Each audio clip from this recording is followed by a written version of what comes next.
Hi, my name's Phil. I like talking about politics, and in this video I like to discuss the latest twist in the COVID inquiry as Boris Johnson runs out of excuses to avoid handing his phone over.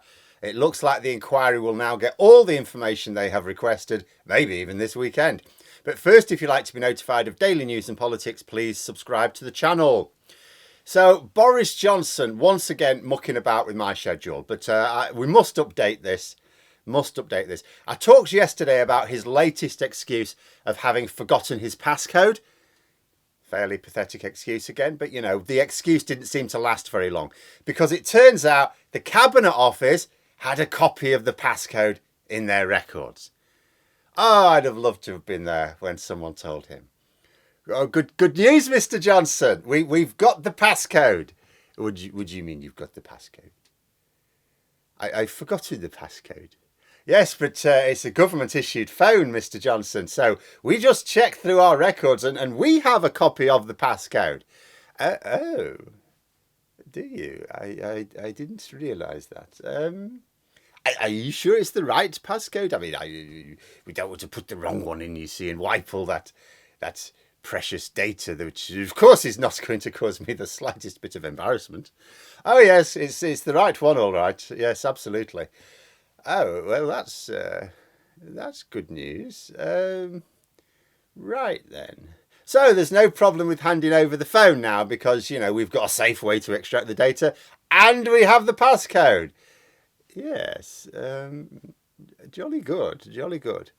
And it does make sense. Now, if you're going to have a government phone with government records on it, sensitive government records, I suppose you wouldn't really rely on Boris Johnson remembering a code to be the difference between being able to access those records and not, would you? And what I found hilarious in the report, the very brief report, because there's not really a lot to be said, was that a friend of Boris Johnson's apparently said, oh, it's not that Boris Johnson forgot the PIN, it's just he wasn't sure if he remembered it. All right then. To be around Boris Johnson too long is to end up having to talk absolute rubbish, isn't it? But it doesn't matter. The last pathetic excuse has been swept away and Boris Johnson now has no reason not to hand over the phone. Simple enough to extract the data securely and the government have the passcode needed. The COVID inquiry effectively have a court order for the information and so the government can't keep messing about now. There was a suggestion that the phone may be accessed within the next 48 hours. So that would seem to be that now. And for those out there even more cynical than I am, no, I don't think Boris Johnson will go, I'll bring it straight over. I'm going to take a walk across the Thames, you see. Oh dear, I dropped it in the river. Oh no. No, that won't happen. He doesn't have the phone. He hasn't had the phone for some time, as far as I can tell. It's in the care of his lawyers. Now, lawyers represent your interests, but they don't break the law to do so. Unless his lawyer is like Rudy Giuliani or something. So in terms of the politics, I'm still interested in who this will upset the most, Boris Johnson or Rishi Sunak. See, the messages will, of course, paint Boris Johnson in the worst light because, well, they're his messages and he was Prime Minister at the time. The book stopped with him. However, they will also reflect poorly on the Conservative government in general. Johnson no longer cares about the reputation of the wider party or the government because he's acting out of spite because they dumped him. So even if none of the messages show Sunak personally as having done anything particularly dodgy, he is the one who has to manage the party reputation now. On the other hand, as I speculated yesterday, what if there are other things on the phone?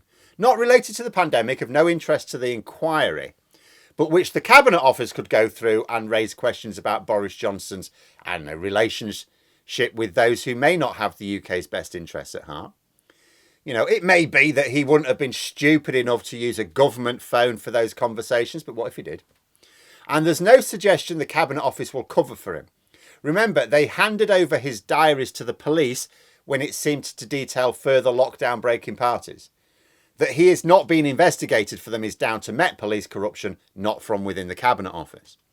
In terms of political fallout from these messages, I think Sunak will have the most to fear, just because of the impact on the election.